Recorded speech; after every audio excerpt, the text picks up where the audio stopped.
He lived for how many more years after that? Well, he had wanted to be released from the company entirely, Right. and they said, "No, why don't you take medical retirement?" So he did, and but he had these things eating on him that he wanted to finish. So he came out to Salt Lake City. Well, what brought us out here is that they wanted to do a documentary on his life. And they came to Maine to find us and see if we'd come out. And I was just getting over a heart attack and grounded until the first of the year. And he was not in good shape at all yet, trying. But we said we could come out next May. So we spent a few months on Sanibel Island off St. Petersburg. It was heavenly there. And then it came to Utah, where they did this filming, which was done here and in San Francisco. They took it to Stanford and interviewed Fred Terman and to UC Berkeley, not the man who he talked to and head of engineering there, who was retired, but we interviewed him. And he went down to the BYU. They wanted him to talk to the student body, and he did. And they talked him into working on fusion there. They had an atomic department because they had a man that was very interested in the subject and had worked with NASA, and so they were excited about it. Phil thought that if he finished this at BYU, this would give the university a boost and help him too. So they set it up there, and that's when we bought the house in Holiday. Mm-hmm. We needed 2 acres. We wanted horses. Mm-hmm. You had to have then 2 acres Mm-hmm. to have horses. And so this was on the Cottonwood Creek. And then we formed T. Farnsworth Associates. Right. And brought the people who had been working with him in Fort Wayne Mm-hmm. out, because when he had left, that was all canceled, and they were sort of floating. Right. And it was this company that he was with or associated with when he finally got sick and for the last time. it was still yes. Right. Right. How close did he get, do you think, to solving the problem of fusion? Well, I can only relate something that happened to me. Mm-hmm.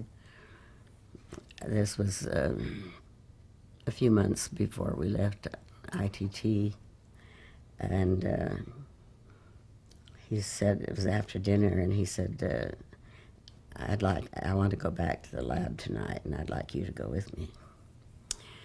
So we went, and they'd had some very encouraging runs that day.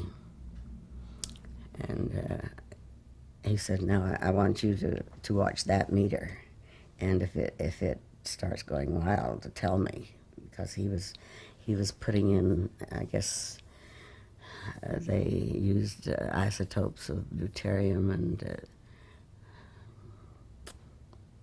what else? Anyway,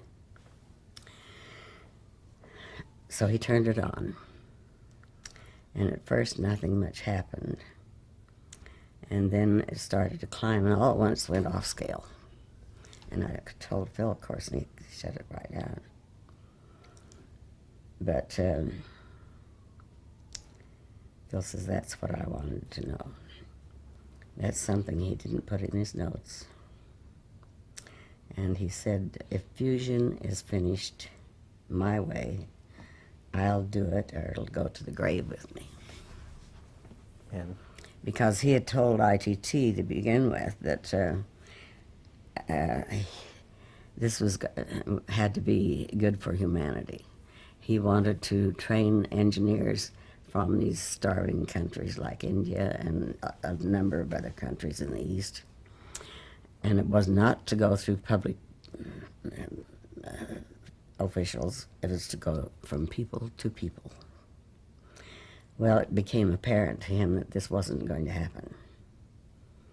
And he had 3 or 4 engineers that he'd been training just for this. So this was another thing that just... you think he had the answer that night? And he took it to the grave with him? That's what I think, and I didn't want to say it. Yeah.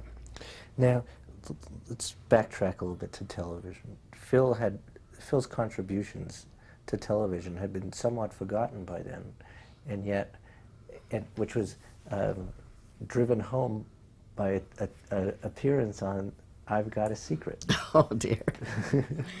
You know, a lot of programs like What's My Line and all of these had wanted him to be on television. Uh-huh.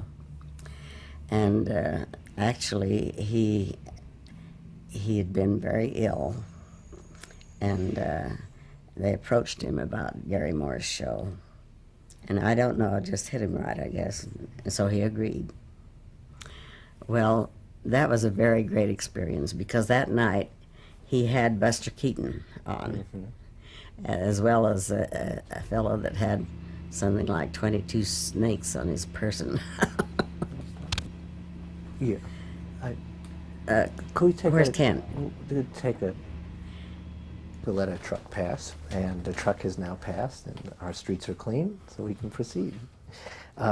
We were talking about his appearance on I've Got a Secret, and you said that other shows had been after him to appear, and he was fortunate that Buster Keaton was on this show? Yes.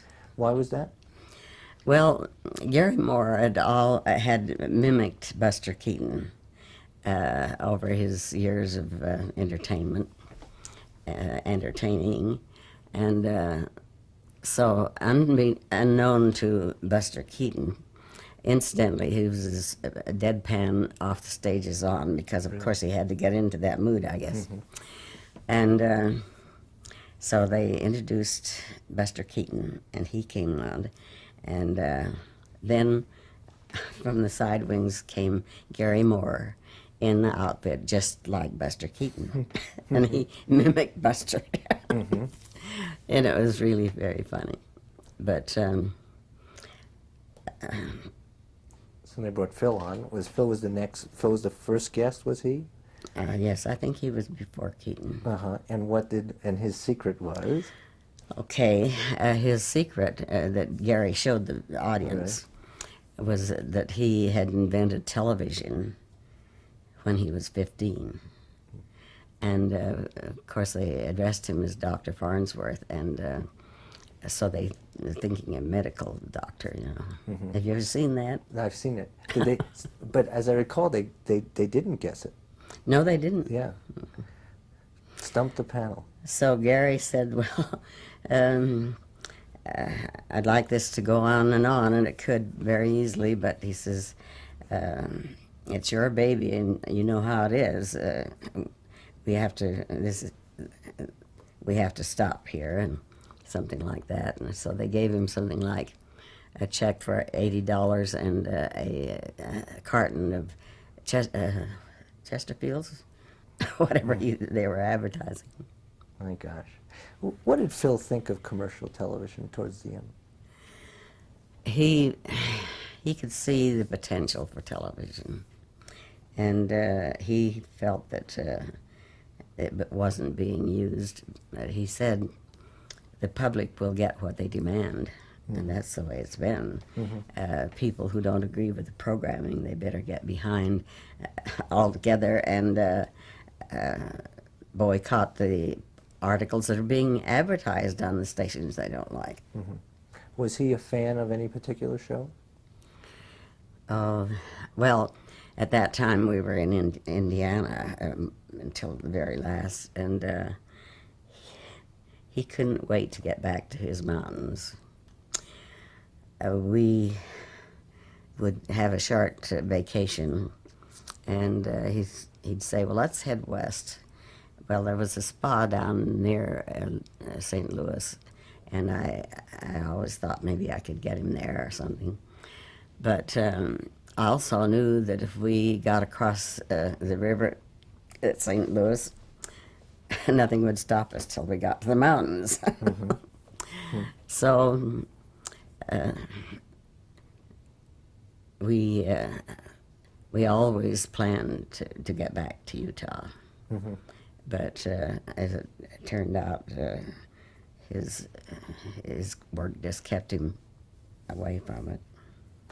I was wondering if he was a fan of any particular television show. Did he have was there anything that he liked to watch? He liked to watch cowboy movies because it showed his mountains. Oh, I see. Uh-huh. But he liked anything that made him think. It wasn't too much like that on the air, but... Was Star Trek on in those days? Was he a fan? He would have been. Uh-huh. No, it wasn't on yet, but my sons were nuts about it. Uh-huh. Kent, if he is to miss one of the episodes, he tapes it. What about Milton Berle? What did he think about the Milton Berle show back in the 40s? Well, he really liked shows that tickled his funny bone, you know, and Milton Berle was one that did. It did? Mm-hmm. Uh-huh. That's good. Was he, when he would see the commercial television, would he just go, oh my God, look what I've done? I mean, did he have that, when something really bad was on the air, would he just, oh no?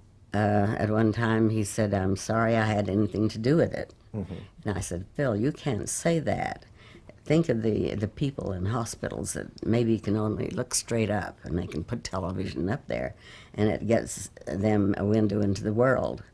And you just can't feel that way because there are too many people that their only interest, or their only thing they can do is watch television. Imagine Gorgeous George coming on the screen and Phil going, oh no, this is not why we were in the lab for 20 years.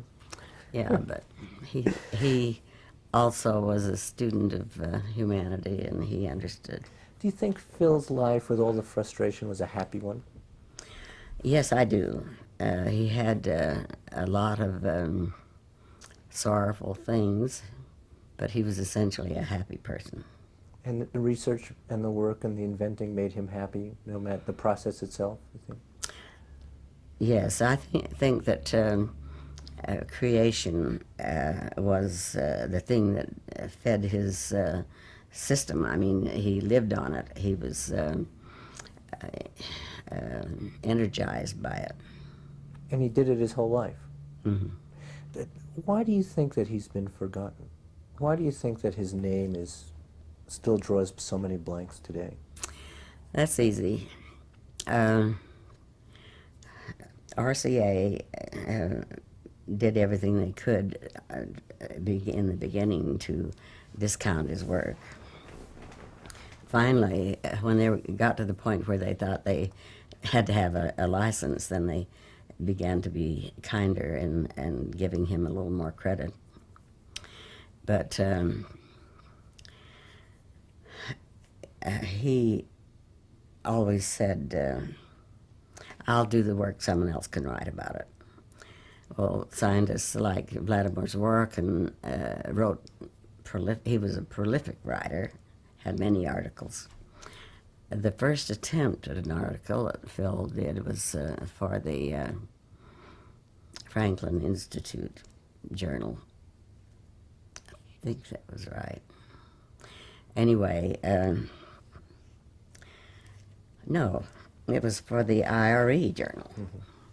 And they'd been wanting him to write, and so he took time off and wrote an article and submitted it. Well, I don't like to point fingers, but an RCA man was in charge of letters for the Institute at that time. And there was Hugo Gernsback had been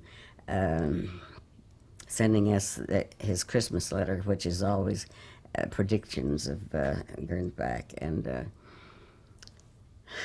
he had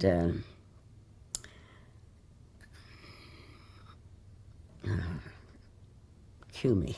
Okay, so Phil had submitted this article to the IRE. Oh, all right. Mm-hmm.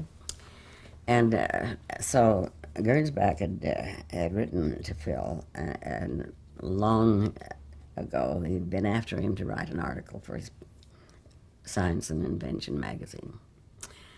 And finally, after I think it was 2 or 3 months at least after he'd submitted this article and he'd expected it to be out, and then he sent a copy of it to Gernsback.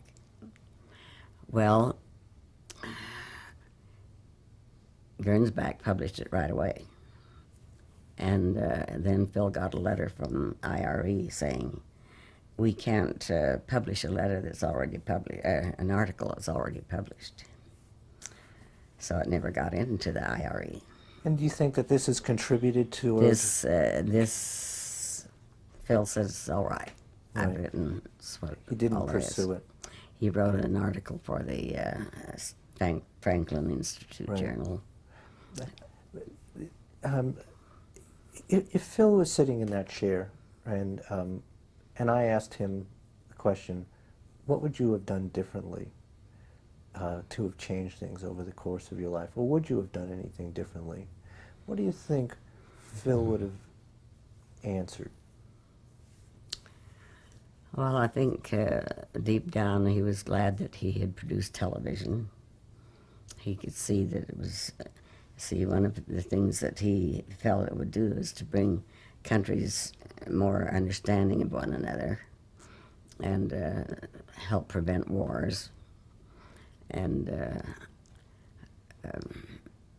But do you think there's something he would have done differently, or if he would have looked back and said that he made a basic mistake someplace? Do you think he felt that? well, he I did don't think that he felt that he'd done everything that he could have done to be in the right place, Right. but pretty nearly. He had high standards, and he stuck by them. Mm-hmm.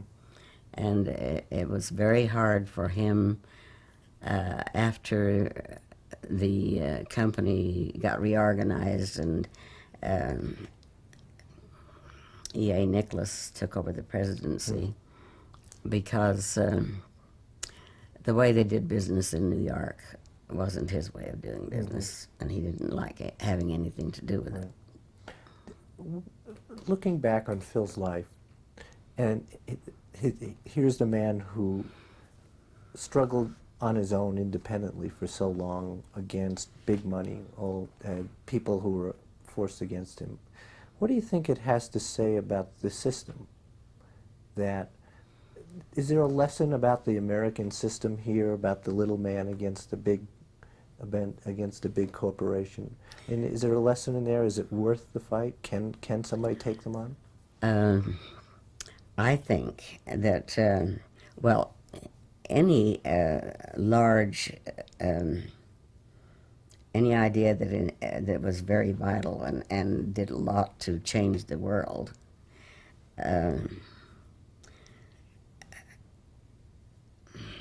how did you say that again? But can the little man take on the big guy? Yes. And win?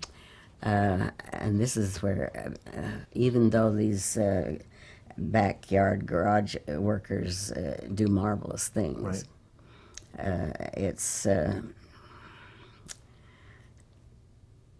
is the single man, a single brain that produces an idea. And if Phil had gone, say, with RCA, and he would had to sell 2 or 3 echelons above him, he would never have gotten anywhere. Mm-hmm. He certainly would not have produced a transmission in a year from scratch. Mm-hmm. But do you think that over the long haul? I think that we need to do something to protect the little man. Uh-huh. The way it is now, some big companies won't even file patents, because a person can go there and copy a patent, and if they've got a lot of money, they put this item out and give it a name and a lot of advertising, and it's very, very difficult for a person to fight. The first question I asked you was about that special spirit that was in Phil from even the time before he was born. And you said to me that his determination came from determined to bear out that dream of his father, his mother, that spirit that had come to his father and told him that this boy was a special. There was a special. I reason really for him don't think he ever knew that. but he felt a special determination to get through and to succeed. Somebody else who didn't have half the drive would probably not have gotten anywhere close with Philip. Well, for one thing, the thing that drove him is that his parents had worked very hard, and he felt that that he would be the way to get them out of that. And to have his father die before he could do that was very, very hard for him. Mm-hmm. Put it in perspective for us, the achievement in San Francisco of coming from where he did on that time. Tell us in your own words that the miracle of what this was. All right. Phil had had a little experience in the college laboratories. And at the BYU, they had given him access to the chem labs and things like that. He was working on cracking oils, actually, officially at that time. And his professors, when he told them about television, they suggested that he should go and work on his oil cracking project because that would really make him some money someday. But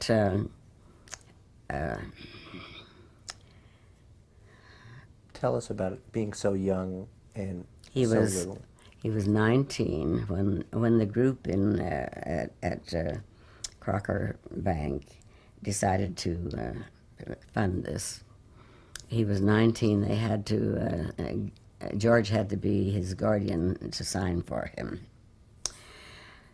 He had such a small budget, and he knew that my brother Cliff would unquestioningly follow anything that he'd ask him to do.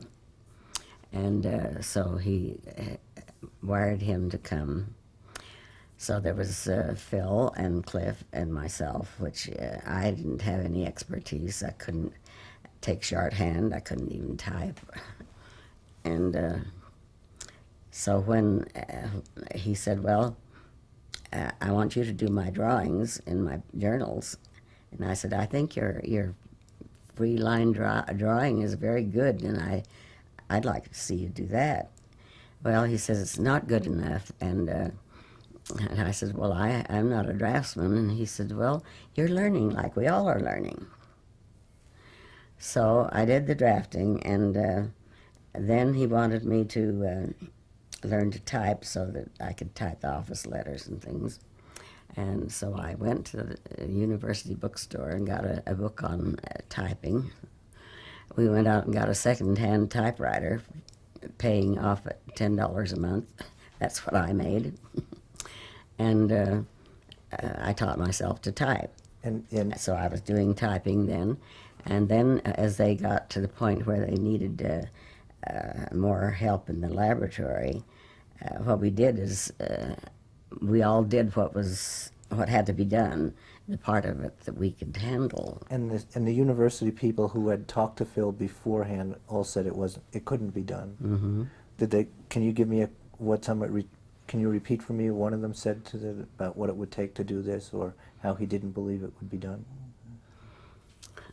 Well, I think the quote that you're looking for came later, but right. Both the head of engineering in UC Berkeley and Fred Terman at Stanford told him that he was trying the impossible and tried to discourage him from doing it. Well, in Phil's mind, it was just cut and dried. There was no question in his mind about why he could do it. And the four of you working together, a 19-year-old, and three of you in a lab, and Phil gave them a year to do it. And he said he would do it. So the people who were working in the other part of the building on this refrigerator deal offered to be of what help they could, and they were very helpful. And But together, the group of you, under a year, Phil guaranteed that he would give a picture. right, And- well, it was a bare loft. Right, There was electricity, that was it. right. And so Phil and Cliff built benches and storage cabinets, and they had, I think they set the toilet in the little toilet into the restroom area, and ran lines for water, and they were doing all of this, and then they had to find out where their supplies were going to come from. It developed at Central Scientific that they had to have come mail order was the best source. There were several companies that where you could get some parts and equipment that was very lean. Mm-hmm. One thing, his first dissector that Mr. Cummings had put on for him, and he successfully took off the line without it cracking. He didn't have a meter that was sensitive enough to read it because it was very low sensitivity, and so I guess it was Albert Mann who Phil had told him that we can't afford sensitive meters, so I don't know just what this tube will do. And he gave him the meters, didn't he give him the meters? Mr. Roy, yes, Roy. Gave him meters. We have to just take a stop.